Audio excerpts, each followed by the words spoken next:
Bonjour à tous, 8h10 dans la matinale RCF, l'heure du grand invité. Et ce matin, alors que l'Assemblée parlementaire vient d'adopter à une très large majorité la loi anti-casseurs, alors que beaucoup s'inquiètent de ce texte et y voient une atteinte grave aux libertés fondamentales, notre grand invité ce matin est un parlementaire, un député centriste, un homme de tradition, connu pour son intégrité républicaine et que certains qualifient volontiers de moine soldat de l'Assemblée nationale. Charles de Courson, bonjour. Bonjour. Vous êtes depuis 1993 et sans interruption député de la Marne. La semaine dernière, vous vous êtes fait entendre, vous avez été violemment opposé à la loi anti-casseurs. Elle a cependant été largement adoptée cette semaine, même si 50 députés de la majorité se sont abstenus.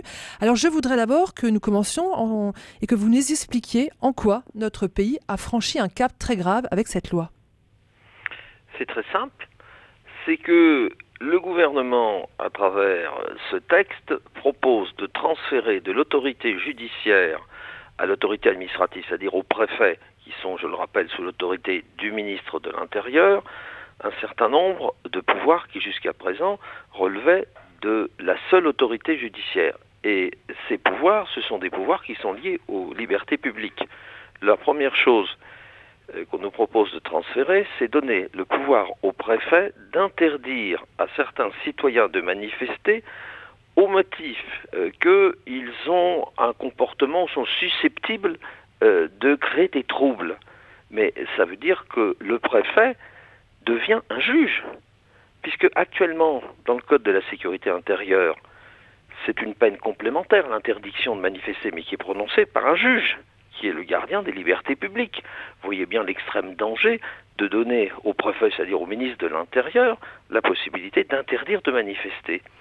Il y avait le même problème sur ce qu'on appelle les périmètres de sécurité, c'est-à-dire la possibilité de créer un périmètre dans lequel les forces de l'ordre ont des pouvoirs spécifiques de fouiller à corps, de fouiller les voitures, etc. Le texte existe, c'est l'article 78-2-2 du Code de procédure pénale. Mais ceci est fait sous l'autorité du juge. Et là, on voulait le retirer. Alors ça a tellement hurlé que sur ce point, le gouvernement a été obligé de faire machine arrière et qu'il y aura une intervention de l'autorité judiciaire. Mais l'article 2 est central. Le droit de manifester, c'est un droit constitutionnel qui est un élément fondamental des libertés publiques. On ne peut pas confier à une autorité administrative le soin de retirer ce droit à des citoyens. C'est pas possible. Charles de Courson, vous avez fait référence lors de votre intervention à l'Assemblée nationale, vous avez fait référence à Vichy pour dénoncer ce texte. N'est-ce pas un peu exagéré ? Mais j'ai poussé le trait volontairement. Qu'est-ce que c'est que Vichy ? C'est un régime dans lequel on a suspendu les assemblées, le Parlement. Il n'y a plus de Parlement. Donc le maréchal Pétain légiférait à coups de décret-loi, vous voyez, c'est très commode, il n'y a plus de discussion, etc. Et deuxièmement, dans lequel on a transféré à l'autorité administrative une partie des droits, comme ce qui nous est proposé dans ce texte, des droits des libertés publiques.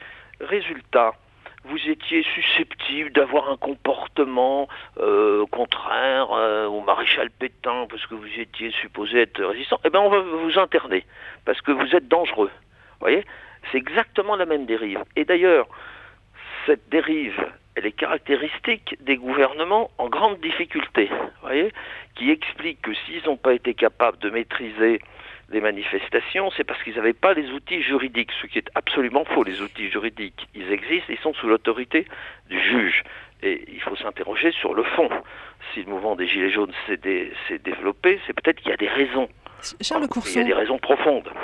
Charles de Courson, qu'avez-vous ressenti quand vous avez vu le saccage de l'Arc de Triomphe ? Comment fait-on pour lutter contre ces violences ? Eh bien, j'ai été extrêmement choqué. Mais pourquoi ceci est arrivé, madame ? C'est parce que le ministre de l'Intérieur a très mal géré cette manifestation, puisqu'il a fait si je puis dire, un bunker pour protéger notamment l'Élysée, fixe face à des petites minorités de manifestants qui avaient pénétré les manifestants, pour être plus précis, notamment les Black Blocs et bien d'autres, et qui donc ont tout cassé à l'extérieur du périmètre. Mais c'est tout simplement parce que le ministre de l'Intérieur a eu une logique d'emploi des forces de police totalement inadaptée à la situation. D'ailleurs, les dernières manifestations se sont globalement bien passées. Donc il y a d'abord une erreur dans la stratégie policière ? C'est ça? Bien sûr, et on veut faire croire que c'est parce que le ministre de l'Intérieur ne disposait pas des outils juridiques pour empêcher des casseurs. Mais ce n'est pas ces outils juridiques, c'est des outils en plus qui sont liberticides et dangereux. Il avait tous les moyens, c'est une erreur de stratégie d'utilisation des forces de l'ordre. Comment vous expliquez que vos collègues à l'Assemblée ne vous aient pas suivi? Écoutez, il y a eu un premier résultat, c'est qu'il y a eu quand même 50 membres du parti dominant qui se sont abstenus. Vous savez, quand vous êtes dans la majorité et que vous abstenez, ça veut dire que vous n'êtes pas d'accord. Bon, c'est quand même déjà pas mal. Bon, donc on a réveillé les consciences. Nos collègues républicains, à l'exception de quelques-uns d'entre eux qui soit se sont abstenus, soit ont voté contre, ont massivement voté pour le texte. C'est-à-dire qu'ils sont tombés à pieds joints dans le piège que leur tendait le gouvernement, puisque je rappelle que le texte sur la base duquel nous avons légiféré était un texte de M. Retailleau, qui est le président du groupe des Républicains au Sénat, et qui était un très mauvais texte et un texte liberticide. Donc ils ont été obligés de voter pour un texte liberticide. Vous voyez, c'est formidable, à la vie politique. Ouais. Les autres forces, si vous voulez, moi, mon groupe, on a massivement voté contre. Il y a eu 2 abstentions et tous les autres ont voté contre. Les 3 groupes de gauche ont voté massivement contre. Le groupe UDI Agir les indépendants s'est partagé entre les pour, les contre et les abstentions. Vous voyez, donc c'est un débat qui dépasse largement l'appartenance à telle ou telle sensibilité politique. C'est un problème de fond. Est-ce que dès qu'on veut renforcer la sécurité par la loi, on s'attaque, on érode la liberté, les libertés? Mais madame, quand on est sage, il faut trouver un juste équilibre entre le maintien de l'ordre et la protection des libertés publiques. Cet équilibre, il existe. Et ce que je critique, c'est que derrière ce texte, il y a une manœuvre politique, d'une part foireuse d'ailleurs, comme la suite l'a montré, et deuxièmement, de faire croire à l'opinion publique, c'est parce qu'on n'a pas ces outils juridiques qu'on n'a pas réussi à maîtriser les premières manifestations, ce qui est entièrement faux. C'est pas du tout lié à l'absence d'outils juridiques. D'ailleurs, je le répète, les dernières manifestations, est-ce qu'elles se sont caractérisées par autant de violence que les premières ? Charles de Courson, ce matin, dans un entretien accordé à Paris Normandie, le Premier ministre a déclaré que sur ce texte, la discussion n'était pas terminée. Est-ce que pour vous, il y a des recours possibles ? Ah, mais de toute façon, nous l'avons annoncé au gouvernement. On ira jusqu'au bout. On ira au Conseil constitutionnel, qui est lui aussi le gardien des libertés publiques. Et de ce point de vue-là, le Conseil constitutionnel a toujours protégé les libertés publiques. J'ai bon espoir, absolument, à moins qu'il y ait un nouveau retournement du gouvernement et qu'on revienne à des positions plus sages. Est-ce que vous faites partie de ceux qui pensent que notre gouvernement, petit à petit, loi après loi, rogne sur les libertés publiques ? Je pense que le gouvernement est en extrême difficulté, enfin le président. On voit bien, si vous voulez, je dis souvent, c'est pas parce que vous avez une majorité parlementaire que vous pouvez gouverner. Pour gouverner, il faut avoir l'appui d'une majorité de notre peuple. Sinon, vous n'arrivez à rien. Bon. Donc il est en extrême difficulté. Et comme tous les gouvernements en extrême difficulté, ils ont une tentation, si vous voulez, de dire que c'est des petites minorités de casseurs qui empêchent le pays de tourner et qu'il faut renforcer. Vous voyez, cette tentation, beaucoup de gouvernements l'ont eu et de toute sensibilité d'ailleurs. Voilà. Et à chaque fois, ça a été un énorme échec. Charles de Courson, vous faisiez partie des 12 parlementaires qui, ce lundi, ont participé à la séance de formation organisée par le ministère de la Santé et celui de la Recherche à l'occasion de la révision de la loi bioéthique. C'était une journée de formation sur la génétique. 12, c'est pas beaucoup. Est-ce que c'est une question qui n'intéresse pas les députés ? Écoutez, j'étais membre de la mission d'information et nous étions une trentaine et vous savez, les parlementaires ont des contraintes diverses et variées et Madame la ministre de la Santé nous a proposé de faire plusieurs réunions par thème pour essayer de voir les enjeux de telle ou telle position en matière de bioéthique, si vous voulez. Et la première réunion qui a eu lieu, qui était d'ailleurs fort intéressante, a donné lieu, c'est pas c'est pas, si vous voulez, le travail d'une commission. Le gouvernement n'a pas encore arrêté sa position sur de très nombreux points.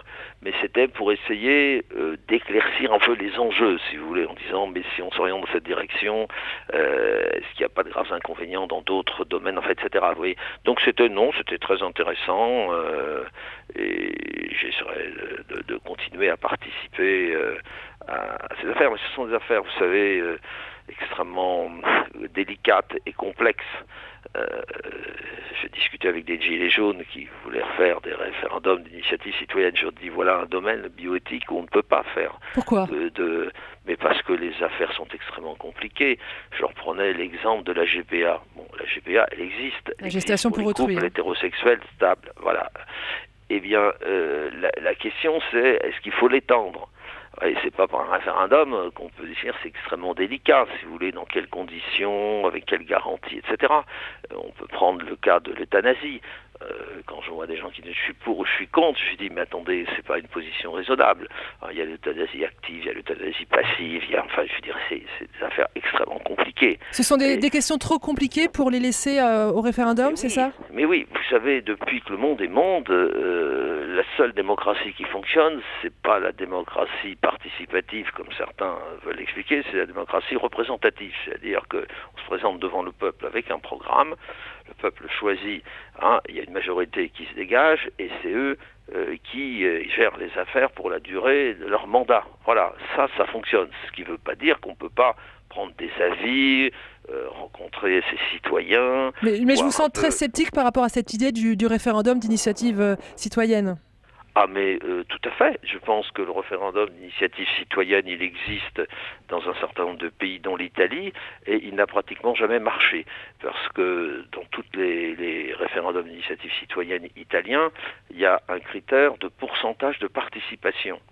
Et ce qui fait que, sauf une fois, je crois, il y a eu presque une douzaine de référendums d'initiative citoyenne en Italie, c'est prévu dans leur constitution, ils se sont tous effondrés sur la participation, donc il faut faire attention. Alors justement, que la démocratie participative tue la démocratie représentative, avec le danger du triomphe des minorités actives. Alors justement, on parle de plus en plus de la possibilité d'un référendum pour conclure le grand débat national lancé par le président de la République. Il se pourrait que ce référendum se fasse en même temps que les élections européennes le 26 mai prochain. Qu'est-ce que vous en pensez ? Bon, je dirais tout dépend quelle question on pose. Vous voyez, si vous posez la question, êtes-vous favorable à la réduction d'un tiers du nombre de députés et de sénateurs, je pense qu'il y aura 85% des Français, y compris moi-même, qui voteront pour. Voyez. Mais en matière de fiscalité, comment voulez-vous poser une question, par exemple, sur l'impôt sur le revenu ?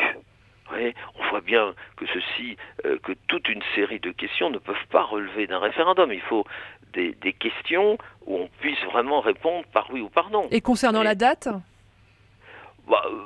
Certains prétendent que c'est extrêmement difficile vu le calendrier, puisque je rappelle que pour qu'il y ait un référendum, c'est l'article 11 de la Constitution, il faut d'abord voter un texte en termes identiques entre l'Assemblée et le Sénat.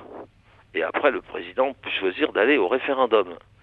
Autant vous dire que voter un texte sur des réformes institutionnelles très rapidement pour que le président puisse décider d'aller au référendum, le calendrier est quand même aujourd'hui très serré. On est déjà en février.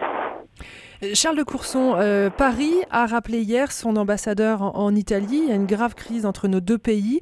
Ça vous inquiète ?